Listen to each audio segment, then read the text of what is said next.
Stonehenge, a world-famous enigma. But we're not going to let it remain a total mystery, because we're going to take you right into the secrets of the stones. Back 4,000 years or so ago, Stonehenge really was central to life here in southern UK, but that world is gone forever. If we really want to understand Stonehenge, really want to grasp its essence, we got to find a way to get that world back. As I uncover the truth about Stonehenge, I'll be passing the facts to our team of special effects wizards. Colin. And it's working! Neil. And Steve. This is probably going to work. Gotcha. They're going to recreate the history the cameras missed, bringing Stonehenge's most dramatic moments back to life. We are making history.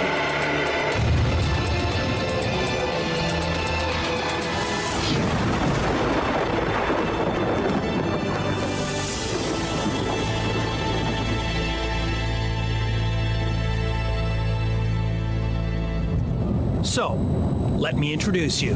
There she be. Meet Stonehenge, the world's most iconic prehistoric temple. It was built between 3,500 and 5,000 years ago. The huge stones you're seeing here are known as the Great Sarsen Stones. They are massive. The largest are 23 feet high and weigh more than 40 tons. Raising the 75 Sarsen stones was one of the ancient world's greatest feats of engineering. What we need actually is a rope. Our graphic experts are going to show you how they did it. But first, we need to know why. There's one thing that everyone agrees on when it comes to Stonehenge. This is a machine that catches the sun. Wow. In summer, it points to the rising sun. Then in that direction, you'd have seen the sun rising. You are saying, okay, sun, thank you very much. What was it with these people in the sun? Stonehenge was designed to lie along the axis of the sun. At midwinter sunset, the sun would have dropped dramatically between the uprights of the largest stone structure, the Great Trilithon. At midsummer sunrise, it shines directly into the heart of the temple. To find out why the sun was so important to the people who built Stonehenge, I'm going to see Dr. Alison Sheridan, an expert in the graves and the belief systems of prehistoric people. What was it with these people in the sun? It's because the sun gives you the heat that makes your crops grow. Yeah, and it's the heat to keep you warm. So, to me, it's not surprising that they should be, you could say, worshipping the sun. Experts believe that the winter solstice at Stonehenge was especially important because it marks the point in the year at which the sun begins to return. We know that it would have been a kind of a spiritual magnet. People would come to Stonehenge from far and wide. It would have been a major gathering place, particularly at winter solstice time. So can you sort of tell me, in your imagination, what would midwinter be like? Well, it's been suggested that the whole day on midwinter solstice would have involved processing along the river and then up a ceremonial avenue. And as you get to the top, you witness the sun setting within the sort of square window. It's almost like a television screen that's made by the tallest trilithon. So, the Great Sarsen Stones aren't just the walls of the temple. They were erected to capture the power of the sun.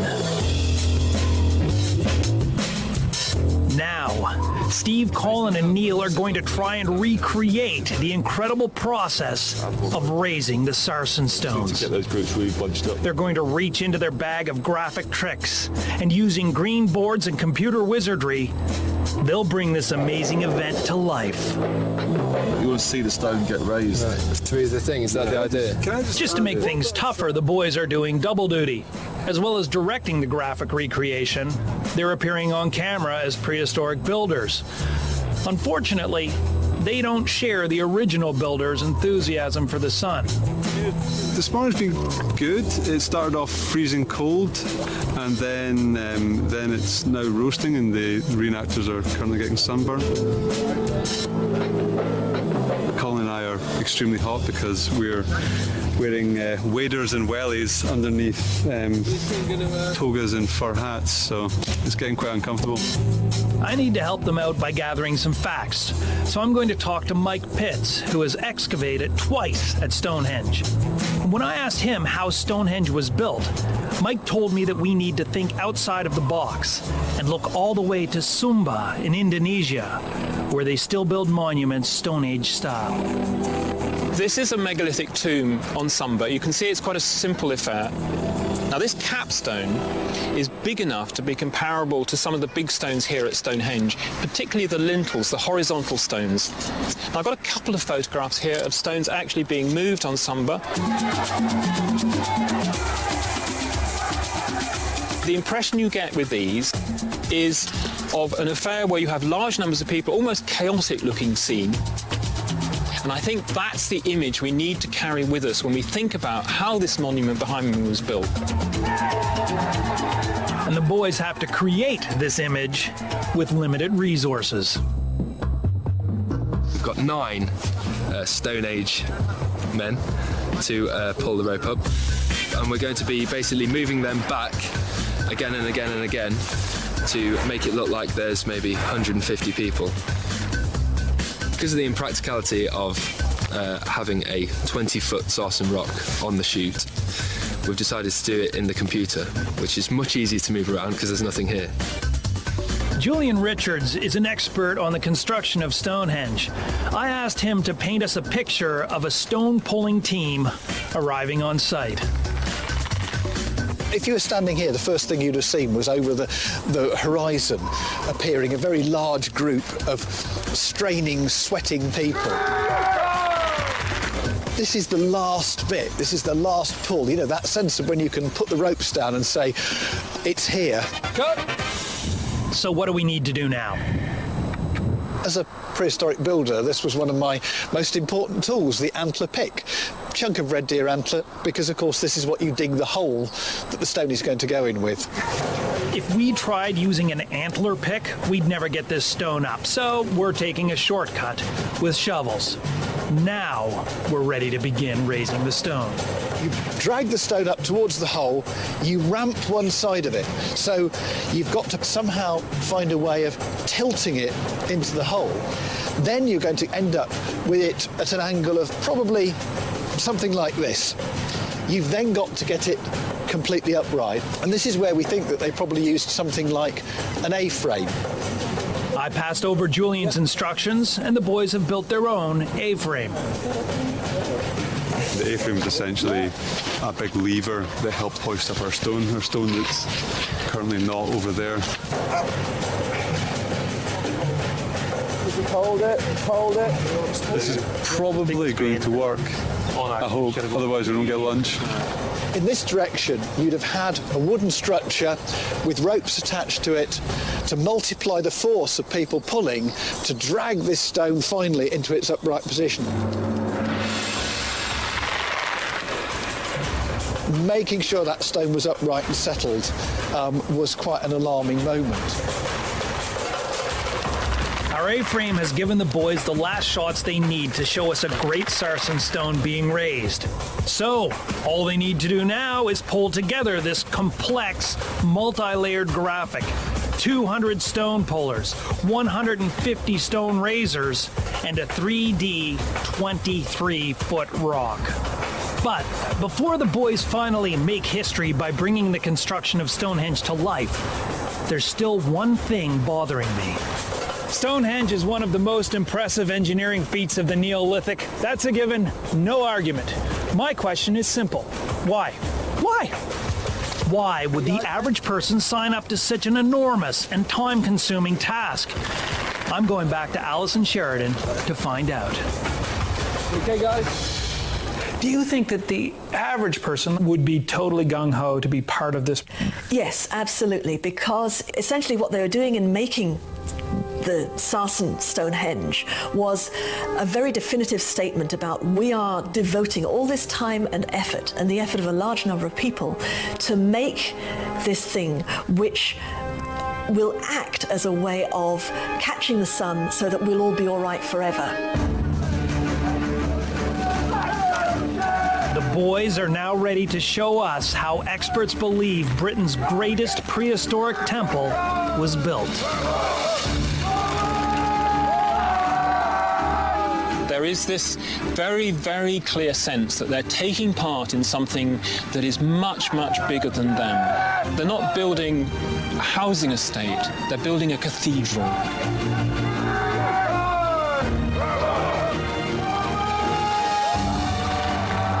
When that first one went up, there would have been this wonderful outpouring. It works, we've done it. We're going to build the rest of it and create Stonehenge.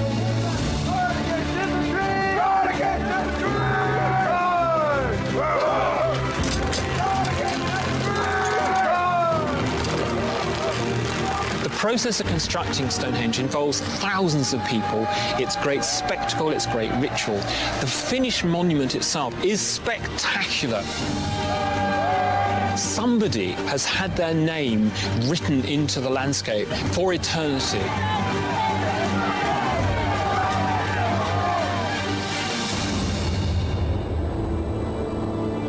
When you visit Stonehenge, it's the great Sarsen stones that strike you first. They are majestic, but they only made up about half the stones at the site. Within the Sarsens are a ring and horseshoe of smaller rocks, the bluestones. The bluestones have always been something of a mystery. We're about to uncover the extraordinary story of how they got to Stonehenge and what power they brought with them. The 80 blue stones were erected sometime between 2700 and 2300 BC. Over the years, their significance had been forgotten, but in April 2008, they began to give up their secrets. When Professor Tim Darvill ran the first excavation in the Stonehenge Circle in over 40 years. Tim dug down to the Stonehenge layer. This is the original floor of Stonehenge. He discovered a huge number of bluestone flakes. Tim believes that the people who built Stonehenge thought the bluestones had magical powers and that they used these chippings to harness the magic for themselves. This magic inspired an incredible prehistoric feat, because to get to Stonehenge, the bluestones had to be brought more than 250 miles from Carnmenon in the Preseli Mountains of Wales. The Bluestone journey gives us an amazing insight into Stonehenge people. I think the key to getting Stonehenge is going to be getting my mind into the headspace of the people who built it. The arduous journey of the Bluestones is the perfect opportunity for us to do this. The boys' challenge is to recreate this epic prehistoric journey.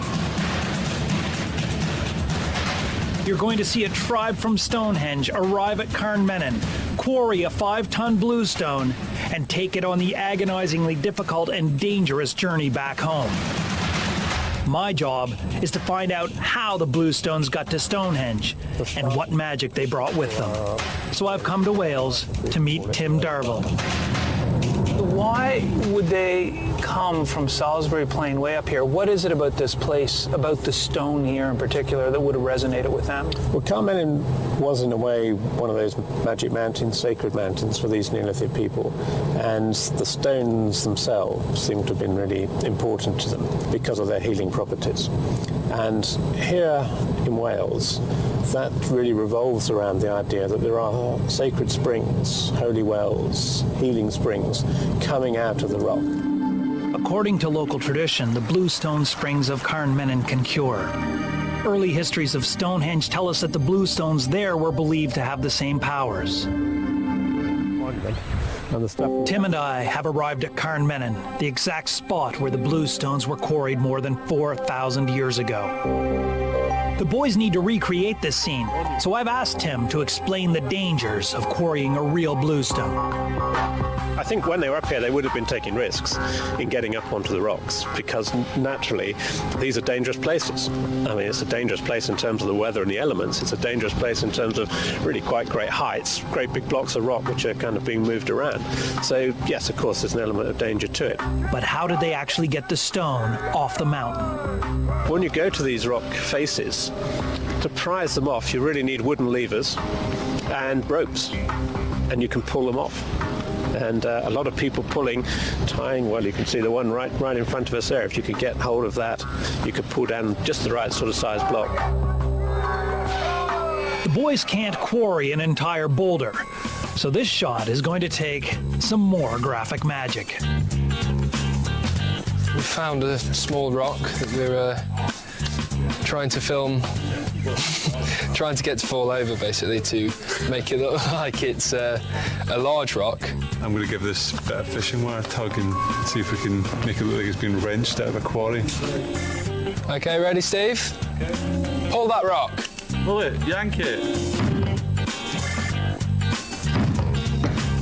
This is harder than it looks. We want to get the angle exactly right, so it's time for one of our studio staff to step in. Okay, 3, 2, 1, pull. Business time. Just took you to big school, mate. Oh, I loosened it. That looks like it might be the one. In our bluestone journey, you'll see this 1-foot piece of slate become a 5-ton rock. Cheers, guys. Next, the boys need to recreate the journey back to Stonehenge. Tim thinks that the stone shifters would have faced danger from other tribal groups. Some of it would have been friendly territory, some of it would have been hostile territory. So mapping their way through the landscape and working out what was the best route, I imagine, was part of the challenge of getting back. People were pretty fierce, and they certainly didn't always treat each other with quite the respect we might imagine. Yeah, we got the shot and it looks great. The boys are nearly ready to show you their recreation of the Bluestone epic. But before they do, there's one more thing I've been wondering about. You know, as I hurtle along the M4 here in England, which is roughly geographically the same route the Bluestones would have taken, needless to say, I'm going quite quickly, and it brings to mind just how different our attitudes about time and how we inhabit time, how different it is from those people who built Stonehenge and who took weeks and months to come and gather these stones and then move them. I want to know why they thought all of this time and danger and effort was worth it. Tim thinks that the challenge of the journey itself may have made it a rite of passage. What is it about bringing the Bluestones from Carnmenon? What is it that makes you think that that may have been a coming-of-age ritual? It is a big job to go and do. And one has the feeling that this is something not just of a challenge in sort of political or economic or social terms, but it's actually a challenge in personal terms. To be part of the team that goes over to get these stones is perhaps the sort of thing that would have been a rite of passage. These great epic journeys, of course, they're recounted in fictional tales like Lord of the Rings, and I think the people who came back from their journey to the Preseli must have had a story to tell the folks back home, as it were, which was every bit as gripping as something like Lord of the Rings. The boys are now ready to show you what no camera has ever seen.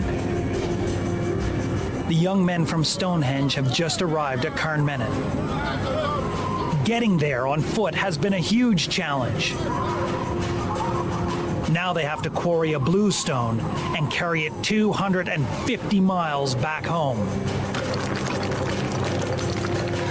A task like this turns a boy into a man.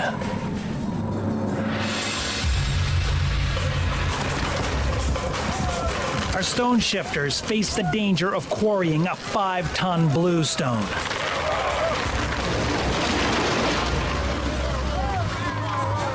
They've done it.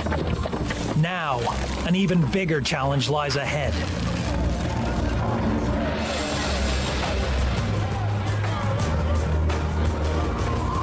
Their journey is a prehistoric epic to rival Lord of the Rings. These stone shifters need to pull their bluestone through thick forests and over barren mountains until they finally reach the sea. Then it's a treacherous journey by boat around the rocky Welsh coast, with even more peril to come.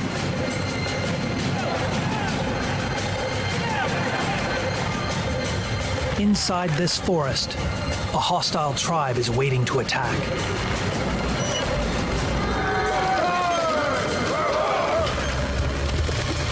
We're about to see the flying rock graphic.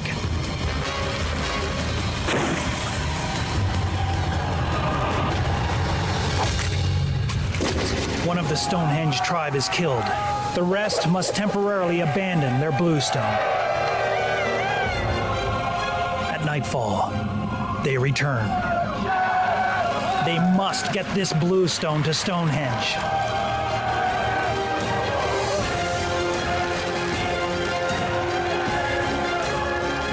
The arduous journey is nearly at an end. Stonehenge appears on the horizon. The arrival of the bluestones helped transform it into a super temple. We've brought the bluestones, and we've raised the sarsen stones.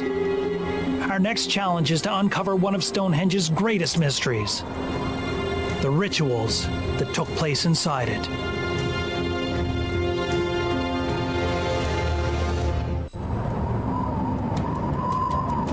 Because Stonehenge was sacred, it's a clean site. The people who used it didn't leave ritual objects for archaeologists to discover. Being here is awe-inspiring, really, but quite frustrating because these stones can't or won't speak. So if I'm going to find out what happened in here, I'm going to have to look elsewhere. For our next big recreation, we're going to show you a Stonehenge sacred ritual. The boys need me to tease out the evidence this will be based on. First, we need to find out about shaman, the guys who led the ceremonies. I've got lots of questions. Who were these shaman guys? Why did the people pay attention to them? Where did they get their power from? I'm back with Alison Sheridan to find out. Describe for me what a shaman is in strict terms. A shaman is a term used for the ones who led the ceremonies and the rituals, and they might go into a trance themselves. Yeah, and when they're in the trance, they believe that they can fly or travel in some way, and then come back with news from the gods and the ancestors. Why do you think people would trust them? I think people would trust them because they believed fundamentally that these people did have the power to affect their lives, to heal illnesses, to call down assistance from the other world. We can certainly say from looking at their graves that, that these people did exist. The boys are setting the scene. Our shaman is going to be leading a night ritual within the stones. It's quite a challenge. They have to figure out how to transform a modern gym into Stonehenge. We're basically setting up our little campfire, which is essentially just 3 kind of flickering orange lights on the floor, and our shaman's going to be doing various things. We're going to have all the stones behind them, and we're going to have stones in front as well that are going to be kind of passing into darkness and out into the henge itself. To recreate the shaman trance, we need to delve deeper into their powers. We basically want to kind of explore what these guys might have been seeing at the time when they're kind of, on this incense or being flicked with the feathers with the various substances and stuff. So we thought it'd be great to crash in on a couple of eyes, like really close up. It's really hard to actually keep your eye open because obviously you instinctively want to close it. And we found that some people were better than others. Steve was rubbish. because we're zoomed in so tight on the eyes, the person can't really move around because, you know, the tiniest bit of movement is going to be really magnified. So we've attached a bicycle helmet to a stand which locks the head still. So it looks a little bit like a torture chamber, but it's getting the desired result.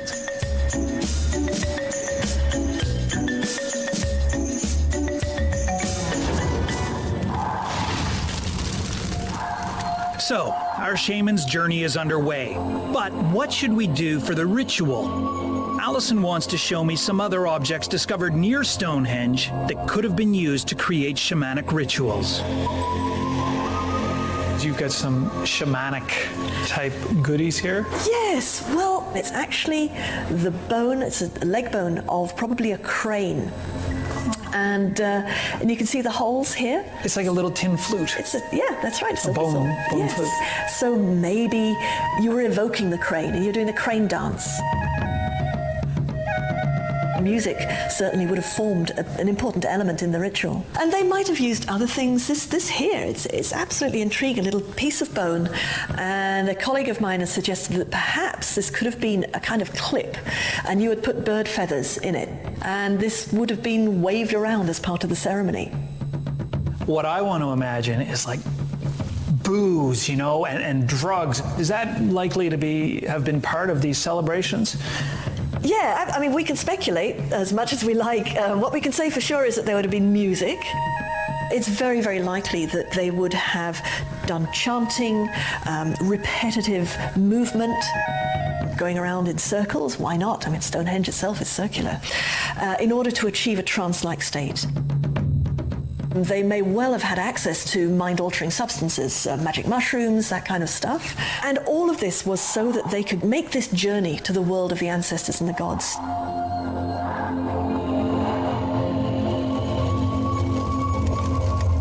So here it is, our best estimate of a Stonehenge shamanic ritual. The gods have come to Stonehenge.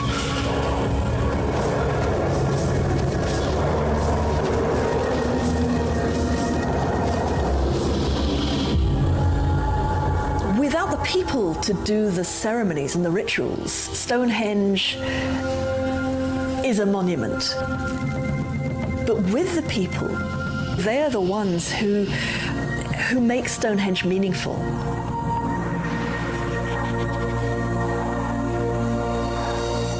We've shed light on one of Stonehenge's greatest mysteries. But in order to understand Stonehenge, there is another puzzle we need to crack. And rather than spiritual, this one is sinister.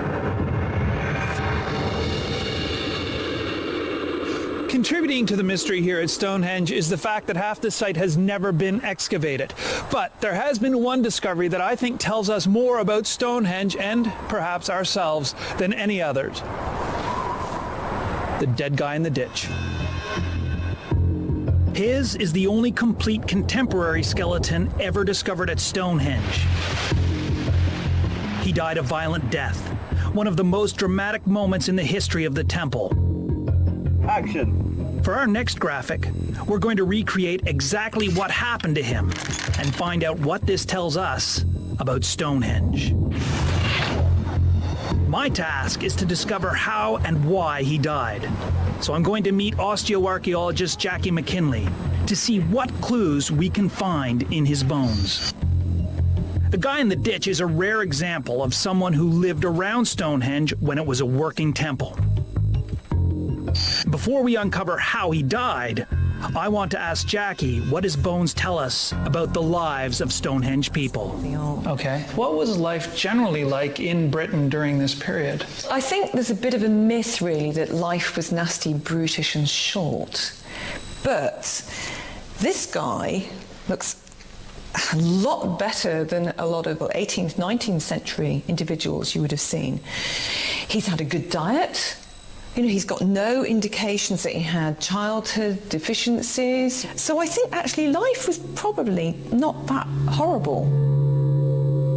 Although, as we're about to discover, it ended pretty horribly for this guy. The boys are gearing up to recreate his final moments. Action. Now, what do we know about how he may have met his end? This chap here has got several things which tell us that he met a violent death. We've got 3 arrowheads in the grave with him. There's one over here, there's one here, and there's one here. Jackie showed me exactly where the fatal arrows hit. The most obvious one is actually in the sternum. You can see there's a very small nick. You'll be able to see that that corresponds with where the tip of an arrowhead has gone into the back of that sternum. So it's going to be from behind at this side, and that's going to have had to pass through an awful lot of soft tissue before it's got in there. Yeah, and there's some important stuff in there, huh? And that would have done for him. But that isn't the only place he was hit.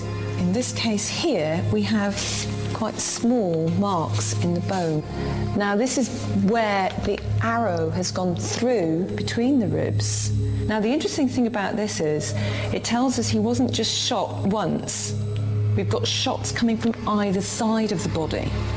So we've got at least 3 shots here, probably more, going into this individual from 2 different sides. So what does that indicate?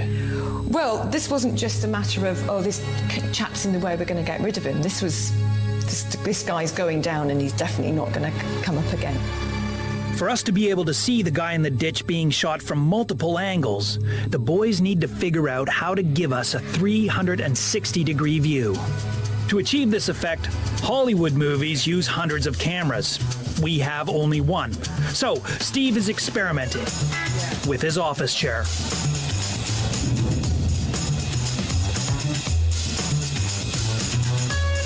I'd go again, mate. I wobbled quite a lot. Our victim will stand on a fixed point in the center of the turntable while the camera and the green board move around him, which, if it works, will give us a 360-degree view and fix the wobble problem. While Steve gets on with creating his whirligig, I'm going to find out what the guy in the ditch did to deserve such a brutal death. Alison Sheridan specializes in ancient burials. What clues does the ditch victim's grave offer up? And you think there's something off about this, don't you? There's something very peculiar about this. Not least the fact that there were arrowheads found, and these were not grave goods. These were the arrows that had been used to shoot this guy dead. But why do you think that happened? My own hunch is that he tried to get into the sacred area of Stonehenge, which was just not allowed, and he paid the final price for it. So just the common person just wasn't allowed in there. They weren't allowed to partake in Stonehenge. It certainly suggests that Stonehenge was a place that was sacred to a very tiny number of people. So you had to be one of the elite, and anybody else who tried to get in, they shouldn't have gone. Until I started researching this story, I'd imagined Stonehenge as somewhere the whole community was welcome. It's pretty shocking that experts believe it was reserved for an elite, and its exclusivity brutally maintained. If you're just some poor schmuck and you tried to sneak in one night to have a little time by yourself or even see what the inside of it looked like, it's like in the ditch. The whirligig is ready and the boys are about to film the 360-degree shots that will show us the death of the guy in the ditch.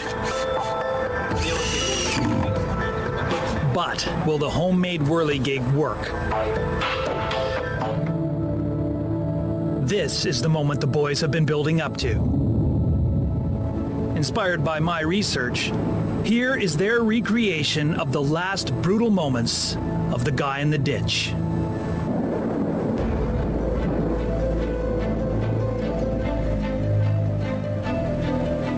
He's been seen entering the temple.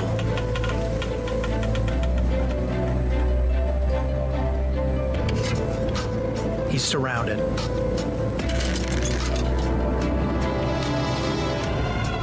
Here comes the view from the whirligig.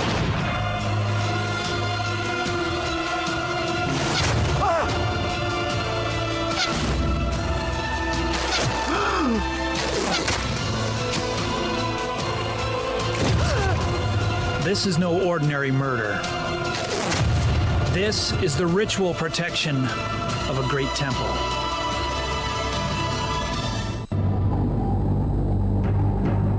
The guy in the ditch is the only prehistoric example of murder at Stonehenge. Our last mission is to discover if his brutal death was really a rare occurrence.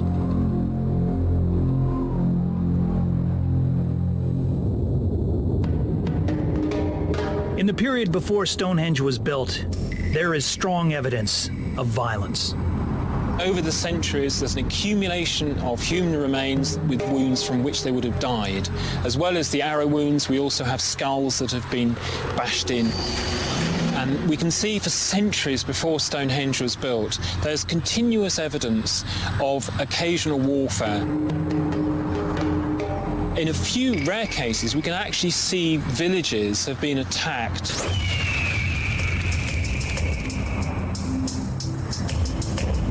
The raising of Stonehenge involved hundreds or maybe even thousands of people working in concert for the common good. So, can we, by extension, deduce that A, Stonehenge ushers in an age of peace and harmony, or B, no, not even close. Stonehenge was the product of a huge communal effort. Today, many people associate it with peaceful solstice gatherings. But was the age of Stonehenge really harmonious?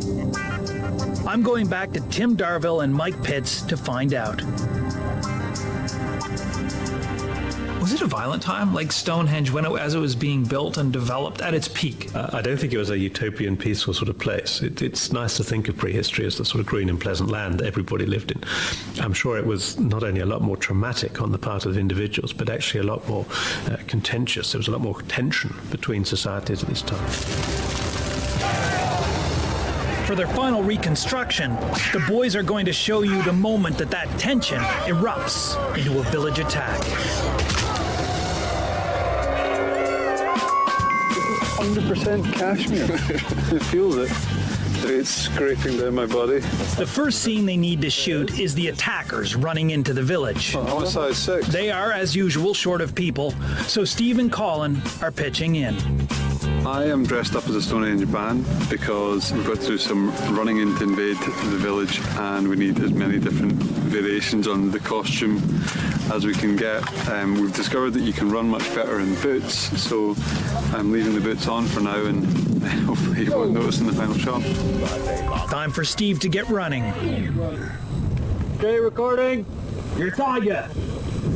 You're an animal. Go!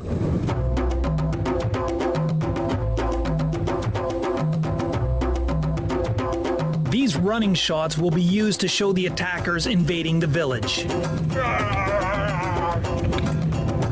You guys knew you just missed. I want to go deeper into the world of Stonehenge. What was it about the way society was organized that created tension?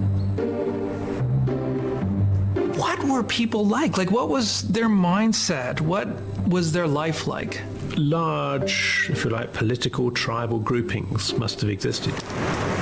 Within those groups, we'd have smaller sections of society of some sort, chieftains, if you like, clans of various sorts. Their future is often in the hands of alliances. And of course, as soon as you get alliances building up, arrangements that you think are secure, somebody realizes they've got a bit more power in this domain than they have down the road, as it were. And so tensions build up.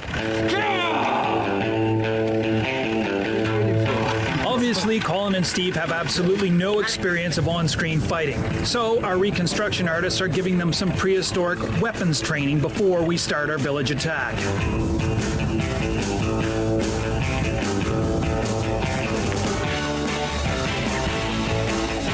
Die, Scotsman! There's no reason to think that type of environment in which warfare, petty fighting over land, was not one that continued throughout the period at which Stonehenge was being built and used. Ah, yes. Tribal tensions and petty fighting. Steve is Scottish, Colin is English. Funnily enough, they've put themselves on opposing sides for the attack. It's England on the left, Scotland on the right. Lionheart versus Braveheart. Who will win?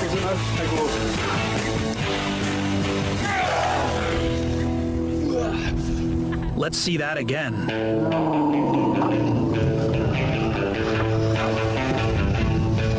Yep, pretty decisive. 1-0 England. Is there one where I'm on top of him, I'm just pushing his eyes in with my thumbs? yeah, there's that one, all right, yeah. You can, I'll take it to fall if you want to. Nope, that's fine. I've had enough. Our experts believe the world of Stonehenge could be violent and hierarchical. Now I'm going to find out how the elite use Stonehenge to enhance their power. You see that little hillock with the bush on it? That is the bush barrow, and inside it are the remains of a guy who may have been the king of Stonehenge. Or at least his bones are there because his treasure was yanked out a long time ago, and it's so precious that normally it's kept in a bank vault. The bush barrow overlooks Stonehenge. The man buried there, sometimes dubbed the king of Stonehenge, lived at the end of the temple's glory days. Alison Sheridan has arranged for us to have special access to the artifacts the bush barrow man was buried with. We're starting with his mace, a club designed to deliver heavy blows. The bone mounts are the originals. You see at the bottom that the end mount is slightly shinier than the others, so maybe this has seen some use somehow. Some head busting. Well, it would have been a weapon. It could have been used as a weapon. You can do somebody a lot of damage with it, yeah? But it's absolutely a symbol of power. And then he had not one, but 2 daggers, exquisite daggers. And they're huge. They are huge, yeah. This one is of copper, and this one's of bronze. This had a superb hilt of wood that was decorated with something like 140,000 gold pins. And they would have made, the most beautiful object, the most prestigious object. I mean, it's a bit like the equivalent of our crown jewels, really. Britain's first crown jewels. Britain's crown, yeah, absolutely. The stuff that was actually in the mound with him, that was buried with him, what does that say about him? That he was a very, very high-ranking individual. So these are symbols of power. They are weapons of power. He drew part of his power, without doubt, from his proximity to Stonehenge and his privileged position with regard to access to the ceremonies at Stonehenge. And so if you were able to control some aspect of that, you could be a divine ruler. And you're expressing your power in terms of military things and exotica. As ever, better to be a chief than a villager. We're about to see what life in Britain could really be like for the ordinary person in the age of Stonehenge. Our graphics wizards have built this village from just one original hut.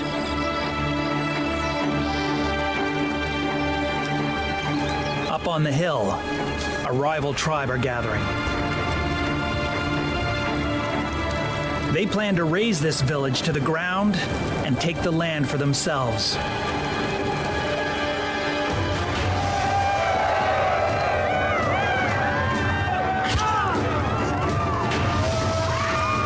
Two tribes collide in a bloody fight.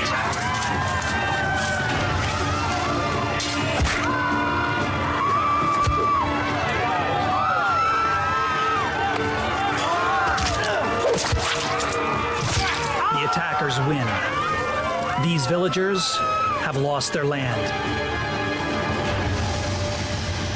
We've shown you that the world of Stonehenge could be brutal. When we think of Stonehenge only as a temple, we aren't seeing the whole picture. It drew power from the heavens, but it was also a power base on Earth.